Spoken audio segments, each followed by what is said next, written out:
Hi అండి, అందరికీ నమస్కారం. అందరూ బాగున్నారా? ఈరోజైతే మనం 7 శనివారాల వ్రతం 2వ వారం అయితే చేస్తున్నామని.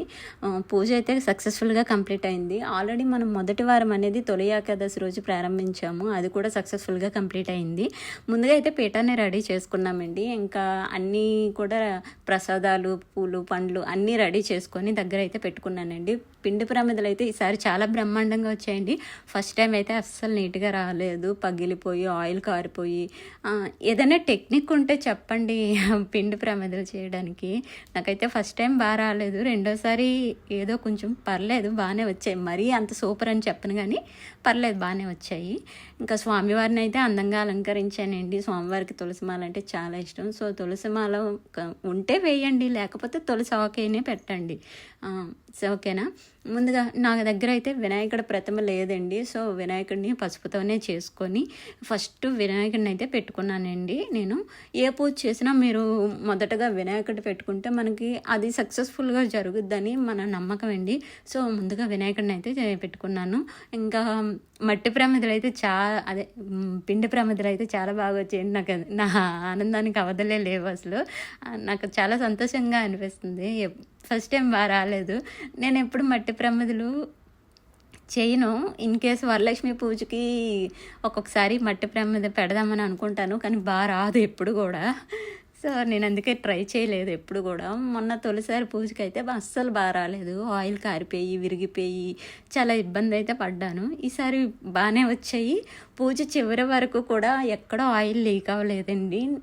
ఒత్తులు అయితే చాలా బాగా ప్రమిదలు బాగా కోఆపరేట్ చేసాయి ఈసారి, అంటే బాగా వచ్చాయి.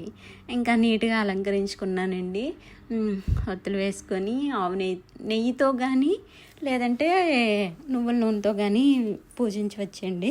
నేనైతే నా దగ్గర ప్రజెంట్ అయితే నేను నెయ్యి వేయలేదండి, నువ్వుల నూనె అయితే తెచ్చుకున్నాను. నువ్వుల నూనెతోనే ఒత్తులు అయితే వెలిగించాను. ఒత్తులు కూడా వెలగడానికి చాలా టైం పట్టిందండి. అంటే అగరబత్తులు 7 అగరబత్తులు వెలిగిస్తుంటుంటే అగరబత్తులు మొత్తం కాలిపోతున్నాయండి. సో అందుకని చెప్పి ఒక అగరబత్తి పుల్లని పట్టుకొని మొత్తం ఒత్తులన్నీ వెలిగించాను. అగరబత్తి పుల్ల సగం వరకు ఇదైపోయింది, కాలిపోయింది అనమాట. అంటే టైం పట్టింది ఒత్తులు వెలుక్కోవడానికి.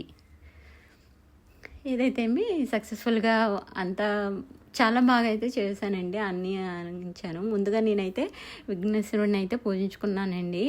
విఘ్నేశ్వరుడిని పూజ చేస్తే మనకు మంచిది. సో విఘ్నేశ్వరుడిని పూజించుకొని కథ అయితే నేనే చదువుకున్నానండి.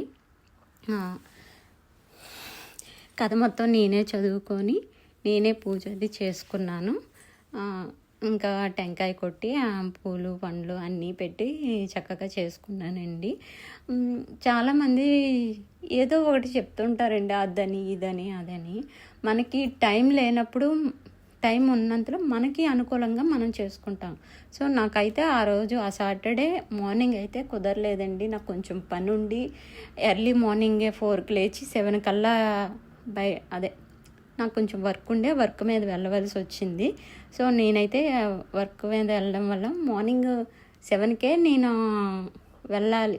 అంటే నేను 6కి బయలుదేరాలి, 7కి అక్కడ రీచ్ అవ్వాలి అంటే 6కి బయలుదేరాలి. సో అంటే పూజ ఎప్పుడు నేను చేయగలను చెప్పండి? పూజ చేయడానికే చాలా టైం పడుతుంది. అలాంటిది నేను చేసుకోలేను కదా, అందుకని చెప్పి మార్నింగ్ అయితే చేయలేదు, ఈవినింగ్ చేసుకున్నాను. నేనైతే మొదటి వారం అయితే మార్నింగే చేసుకున్నానండి. ఆ రోజు అయితే 3 లేచి అన్ని ఏర్పాట్లు చేసుకొని పూజ ప్రారంభించేసరికి 7 అయిపోయిందండి.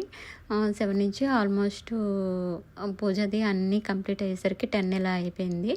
ఆ రోజు అయితే బాగానే జరిగింది అంతా కూడా. ఈసారి నాకు టైం లేకపోవడం వల్ల నేను సాయంత్రం అయితే చేసుకున్నాను.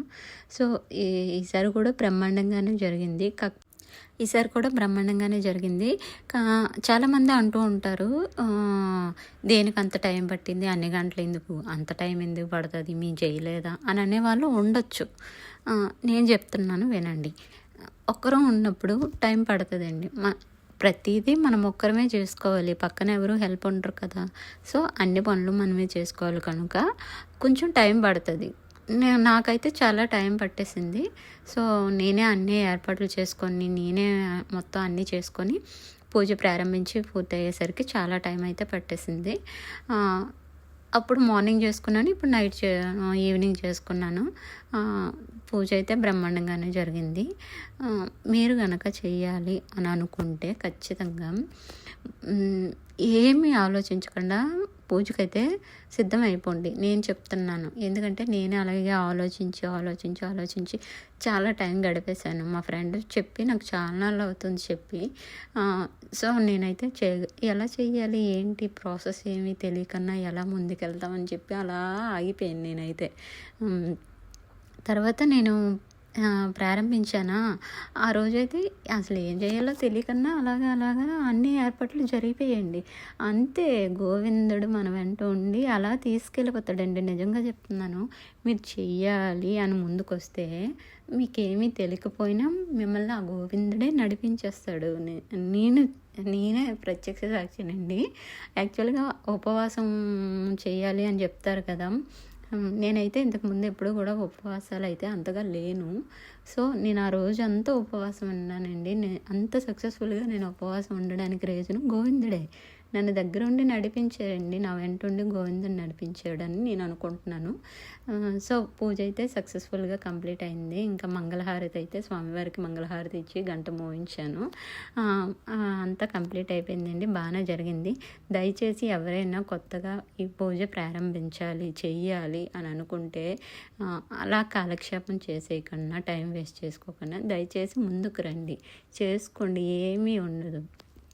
జస్ట్ ఏర్పాటు చేసుకొని మీరు మనసు నిర్మలంగా ఉంచుకొని భక్తితో దేవుణ్ణి ప్రార్థించుకుంటే మీ మనసులో ఉన్న ఏ కోరికైనా సరే స్వామివారు తీరుస్తారని నేనైతే విన్నాను. నేను విన్నదే మీకు చెప్తున్నాను. నేను ఇదే స్టార్టింగ్ కదండి నేను చేయడము. సో ఏదైనా నాకైతే ఫస్ట్ వారం నేను చేయలేనేమో అని అనుకున్నానా, ఆ రోజైతే అంతా స్వామివారే దగ్గరుండి చేపించారు అనిపించిందండి. మీరు కనుక చెయ్యాలనుకుంటే దయచేసి చేసుకోండి. పూజ అయితే స్వామివారే మిమ్మల్ని దగ్గరుండి నడిపిస్తారు. ఇలాంటి మరిన్ని ఇంట్రెస్టింగ్ వీడియోల కోసం ఎదురు చూస్తూ ఉండండి. మీకు కనుక ఈ వీడియో నచ్చితే లైక్ చేయండి, షేర్ చేయండి. ఇంకా ఇటువంటి ఈ పూజలే కాదండి, నేను సింగపూర్లో జరిగే చిన్న విషయాలు అవన్నీ కూడా పోస్ట్ చేస్తాను. వాటన్నింటినీ కూడా మీకు తెలియజేయడానికి నేను సిద్ధంగా ఉన్నాను. మీకు కనుక మా వీడియోస్ కనుక నచ్చితే ఛానల్ని లైక్ చేసి సబ్స్క్రైబ్ చేసుకోండి. థ్యాంక్ యూ, ధన్యవాదాలు. మరిన్ని వీడియోలతో నెక్స్ట్ టైం కలుద్దాం. బాయ్.